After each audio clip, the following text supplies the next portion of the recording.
دوبارہ بھی مشورہ لینا چاہیے کہ نہیں لینا چاہیے، تو اس موقع پر گویا پرانا جو اصول تھا اسلام کو اس کو کنفرم کیا گیا، اور وہ پرانا اصول کیا ہے؟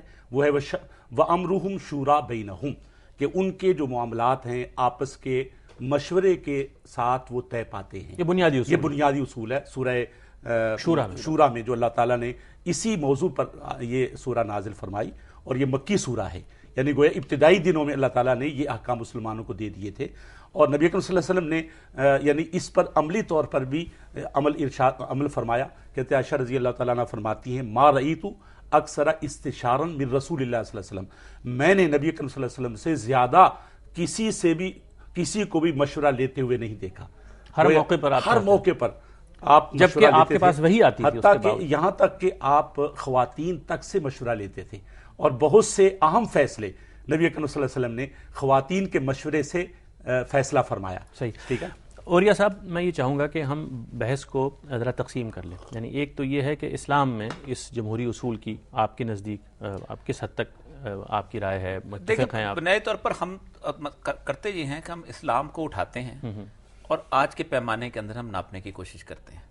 اسلام کے اندر بالکل اس قسم کی جمہوریت کی کوئی گنجائش نہیں، ہم جمہوریت کی بات نہیں کر رہے، ہم بنیادی سوال یہ کر رہے ہیں کیا جو بھی حکومت کسی جگہ پر ہوگی، کسی علاقے میں ہوگی، کیا اس کو لوگوں کی حمایت حاصل ہونی چاہیے؟ کیا لوگوں کی رائے اہمیت رکھتی ہے کہ نہیں رکھتی؟ اکثریت کا حکم اس پر لاگو ہونا چاہیے کہ نہیں؟ یہ امرہم شورا بینہم کا کیا مطلب؟ اسلام میں جو اکثریت بہت عرصہ تک رہی ہے وہ اقلیت کی حکومت رہی ہے۔ وہ طریقے ہیں نا، قبائلی نظام تھا ظاہر ہے۔ قبائلی کی بات نہیں ہے جی، آپ کے ہاں اکثریت جو تھی غیر مسلم تھے، جب آپ فاتحین کے طور پہ آئے ہیں تو غیر مسلم تھے، لیکن بات یہ ہے کہ اقلیت کے طور پہ معاذ بن جبل کی جو مشہور حدیث ہے، جب آپ وہ گئے ہیں یمن کے گورنر بنا کے گئے ہیں تو آپ نے پوری ترتیب اب کیسے نافذ کرو گے، کیا فیصلے کیسے کرو گے، کہا جو اللہ کی کتاب میں لکھا ہے، پھر فرمایا کیسے کرو گے، کہا جو آپ سے سنت سے دیکھ سیکھا، فرمایا اگر اس میں بھی نہ مل سکے تو اجتہاد بالرأی۔ وہ ٹھیک بات ہے، دیکھیں نا، وہ تو بات ہے دین میں کسی رائے تک پہنچنے کے بارے میں۔ اب رائے پہ پہنچ گئے، اب اس کی امپلیمنٹیشن کیسے ہوگی؟ پہلی بات تو یہ ہے کہ اگر آپ یہ سمجھتے ہیں کہ مکمل طور پہ یہ شورا سے آپ ایک بندے 50,000 ووٹ سے ایک بندے کو آپ الیکٹ کرتے ہیں تو آپ اس کو مشورہ، اسلام کے ہاں تقوی کا ایک معیار ہے اس جگہ پہ پہنچنے کا، حاکم کو مسلط کرنے کا، یہ بھی ٹھیک ہے، یعنی بڑے طے شدہ اصول عام۔ اگر میری ابھی بات ہو رہی تھی، ہم خلفائے راشدین کے زمانے کو یاد کر رہے تھے، خلافت راشدہ جو ہے وہ ایک کیسا دور ہے، اس کے اندر بھی دیکھیے کہ ہر بندے نے تو ووٹ نہیں دیا، ظاہر ہے کہ وہ جو اکابرین تھے وہ جمع ہوئے، اہل الرائے نے ووٹ، وہ ایک طریقہ ہے، لیکن کیا ہوا، اہل الرائے نمائندگی کر رہے تھے عوام کی اپنے اپنے قبائل کی طرف سے۔ اس دور میں اگر ہم یہ کہیں کہ جو شورا تھی وہ اس طرح سے نافذ ہوئی، سر قبائل کی نہیں جی، اہل الرائے میں اسلام کیٹیگرائزیشن یہ کرتا ہے، اہل بدر کو پہلے رکھتا ہے، پھر اس کے بعد مہاجرین کو اس کے بعد رکھتا ہے، پھر انصار کو رکھتا ہے، اور پھر انتم الطلقاء مکے کے بعد آنے والے۔ کیٹیگرائزیشن تقوی کی بنیاد پہ اور دین کے اندر خدمت کی بنیاد پہ، اور رائے میں آپ کو دیکھیں بدر کے مقام صحابہ کا ہمیشہ مقام علیحدہ رہا ہے، اور انہی کی رائے جو بہترین الیکشن سمجھا جاتا ہے وہ حضرت عثمان حضرت علی کے درمیان سمجھا جاتا ہے کہ وہ 6 لوگوں کی جو کمیٹی بنائی تھی سارے اصحاب بدر نہیں، اس لیے کہ اس سے پہلے جو 2 اصحاب تھے ان کے بارے میں کوئی ڈسپیوٹ نہیں تھا۔ آپ ایک بات پہ میری غور کیجئے کہ یہ آتا ہے نا تاریخ میں کہ جو حضور صلی اللہ علیہ وسلم کی وہ بات تھی کہ قریش کو اکثریت کی حمایت حاصل ہے عرب میں، تو اس وجہ سے چاہیے کہ جو خلافت بن قریش، ہاں، تو اس کے بارے میں کہا جاتا ہے کہ یہ بیسیکلی آپ کی پرفیکٹ نہیں تھی۔ بات یہ ہے کہ وہ کہا گیا کہ اس میں جب انصاریوں نے اپنا حق ظاہر کیا تو ان کے مقابلے میں اس بات کو بیان کیا گیا کہ تم یاد کرو کہ اس میں تمہارا کوئی حصہ نہیں ہوگا۔ اس کی وجہ کیا تھی کہ حضور نے فرمایا کہ اس بلاد عرب میں ان کے علاوہ کوئی حکمرانی قوت، کمال کی بات یہ ہے کہ اسی الخلافت القریش کا نعرہ جو ہے لارث فریبیہ جب را کے شریف مکہ کو دیتا ہے تو پوری مسلم امہ کو پارا پارا کر دیتا ہے۔ دیکھیں جی، بات یہ ہے کہ وہ تو ایک آپ کہہ سکتے ہیں نا کہ اس کے یوسیج کے بارے میں کوئی بات ہو سکتی ہے، بات سے یہ ہے کہ ہمارے علماء کہتے ہیں اس پر اجماع ہے، وہ ایک اور ایشو ہے، لیکن میں تو صرف اتنی سی بات کر رہا ہوں۔ میں اس میں عرض کروں گا، اوریہ صاحب نے بڑی اچھی بات کی کہ اسلام کے اندر تقوی بنیاد ہے، لیکن میں سمجھتا ہوں کہ تقوی جو ہے نا وہ بنیاد ہے ان اکرمکم عند اللہ، یعنی اللہ کے نزدیک جو زیادہ معزز ہے، زیادہ محترم ہے، وہ ہے جس کا تقوی۔ لیکن دنیا کے اعتبار سے میں سمجھتا ہوں کہ یہ بنیاد نہیں ہے۔ اس کی وجہ یہ کہ حدیث میں آتا ہے ابو ذر رضی اللہ تعالیٰ عنہ غفاری بہت بڑے صحابی ہیں اور بہت بڑے متقی ہیں، لیکن آپ نے فرمایا تھا کہ ابو ذر کبھی تم 2 آدمی پہ حکمران نہ بننا۔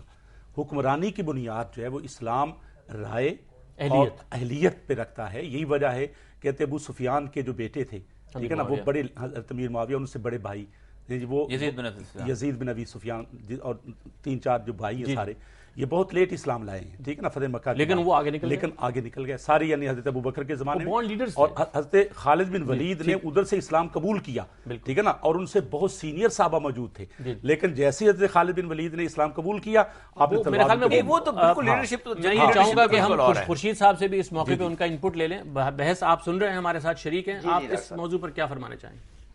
ڈاکٹر صاحب, آپ جس بات سے میرا خیال بچنا چاہتے تھے, خلط مبث سے, ہم پھر اس کی طرف شاید چل نکلے ہیں اور چیزیں واضح نہیں ہو رہی. دیکھیے, سوال اصل میں یہ ہے کہ اسلام میں کس طرح کی حکومت کا شرعی اور اخلاقی اعتبار ہے. جی, وہ کیسی حکومت بنتی ہے جس کو ہم شرعاً اور اخلاقاً یہ کہیں کہ اس کو اللہ تعالیٰ کی بھی تائید حاصل ہے, رسالت مآب صلی اللہ علیہ وسلم کی تائید بھی حاصل ہے, اور دین کے بنیادی احکامات کی بھی تائید حاصل ہے. دنیا میں 4 صورتیں حکومت بننے کی. ایک یہ ہے کہ یہ حق آپ کسی خاندان کو دے دیں, آپ یہ کہیں کہ آل سعود ہے, یہ ہمیشہ سے برسر اقتدار رہے گا. اس کو آپ منارکی کہتے ہیں, اس کو آپ بادشاہت کہتے ہیں. دنیا میں حکومت بننے کی دوسری صورت وہ ہے جس کو آپ آمریت کہتے ہیں. کوئی آدمی طاقت کے زور پر, کوئی آدمی بندوق کے زور پر آتا ہے. جیسے قدیم دور میں قبائل لڑتے تھے اور پھر جو قبیلہ غالب آ جاتا تھا وہ حکمران ہو جاتا تھا. جنگجو لوگ حکمران رہے, کے پاس بندوق ہوتی ہے, وہ آتی ہے حکمران ہو جاتی ہے. یہ دوسری صورت ہے اقتدار پر فائز ہونے کی, جس کو آپ آمریت یا ڈکٹیٹرشپ کہتے ہیں. تیسری صورت یہ ہے کہ کوئی فرد یا گروہ یہ کہتا ہے کہ وہ ایک الہام کی بنیاد پر اس پر قائم ہے. اس کو اللہ کا فیصلہ ہے کہ امامت اس کے پاس ہے, وہ یا اس کا نائب اب امام بنے گا, اور یہ ایک الہام سے فیصلہ ہو گیا, اس میں تبدیلی نہیں ہو سکتی. اس کو آپ پاپائیت کہتے ہیں. اس کو آپ دنیا میں اندر جو نظام قائم ہوتا ہے اس کو آپ پاپائیت کہتے ہیں, یا اس کو تھیوکریسی کہتے ہیں. چوتھی صورت یہ ہے کہ آپ وہ حکومت قائم کرتے ہیں جو لوگوں کی رائے سے قائم ہوتی ہے. لوگ انتخاب کرتے ہیں, عوام انتخاب کرتے ہیں کہ کن لوگوں کو یہ حق دیا جائے وہ اقتدار پر فائز ہوں. خورشید صاحب, مجھے اجازت دیجیے گا کہ یہ جو 4 صورتیں آپ نے بیان کی ہیں, میں وقفے سے واپس آتا ہوں اور یہیں سے آپ سے بات شروع کروں گا. خواتین حضرات ہمارے ساتھ رہیے گا.